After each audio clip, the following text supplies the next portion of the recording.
Welcome to the in front of me Motorola Defy, and I'll show you how to unmute ringtone on this device.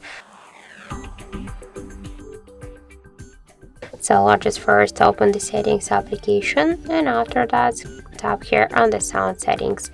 Here you'll see the ringtone button panel. Now just unmute your device ringtone, swipe that to the right side with your finger. Also, you can do it by the second way, just press up or down one button, that doesn't matter.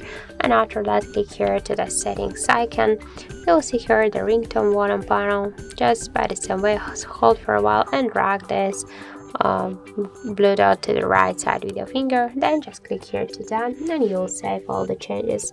So that's it. Thank you for watching, and if you find this video helpful, don't forget to leave a like, comment and to subscribe our channel.